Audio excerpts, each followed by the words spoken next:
오늘부터 전국의 대형마트나 백화점, 학원, 영화관 등 마스크를 항상 쓸 수 있는 6개 업종에 대해서 방역 패스 적용이 해제됩니다.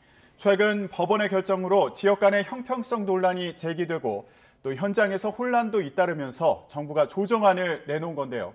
자세한 내용 취재기자 연결해서 알아보겠습니다. 윤혜리 기자. 네, 경기 용인시 대형마트에 나와 있습니다. 네, 오늘부터 서울뿐 아니라 전국 모든 지역에서 방역 패스 없이 대형마트 또 백화점을 이용할 수 있는 거죠. 네, 어제까지만 해도 이곳을 이용하기 위해서는 방역 패스를 확인했어야 합니다. 그러나 오늘부터는 QR코드나 안심콜과 같은 출입자 등록만으로도 백신 미접종자도 이용이 가능해졌습니다.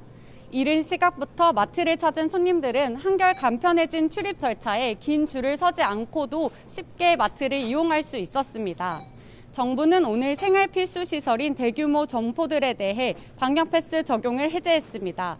시설을 이용하는 내내 마스크를 착용할 수 있고 침방울이 튈 만한 활동이 적어 비교적 감염 우려가 낮다는 이유에서입니다. 독서실과 스터디 카페, 영화관, 도서관, 박물관 등도 같은 이유로 방역 패스 적용 대상에서 빠졌습니다. 하지만 백화점과 마트 안에 있는 식당과 카페를 이용하려면 방역 패스가 여전히 필요합니다. 네, 방역 패스 제외되면서 이제 마트 이용하기가 훨씬 수월해진 것 같은데요. 현장 반응은 어떻습니까?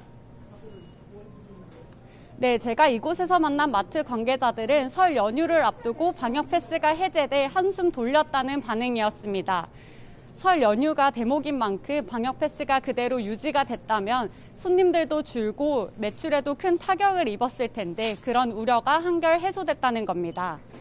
하지만 식당이나 카페 같은 자영업자들의 반응은 달랐는데요. 규모도 크고 이용객들도 훨씬 많은 대규모 점포들에게만 방역 패스 적용이 해제된다는 건 형평성에 어긋난다고 토로했습니다. 학원과 공연장도 방역 패스가 해제됐지만 예외 사례는 있습니다.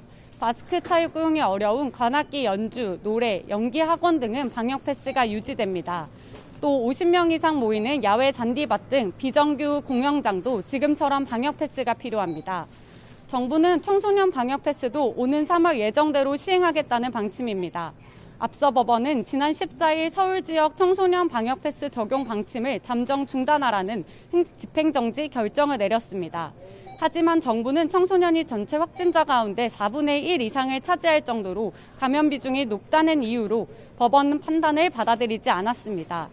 학원과 독서실 같은 학습시설을 방역 패스 대상에 제외해 청소년 합습권을 보장한 만큼 정부는 법원의 판단이 달라질 수 있을 것이라고 기대하고 있습니다. 정부는 코로나19 확산세가 거세질 경우 언제든 방역 패스를 다시 강화할 수 있다는 입장을 유지하고 있는 가운데 향후 법원 판단이 방역 패스 확대 여부에 중요한 분기점이 될 것으로 보입니다. 지금까지 경기 용인시 대형마트에서 YTN 윤혜리입니다.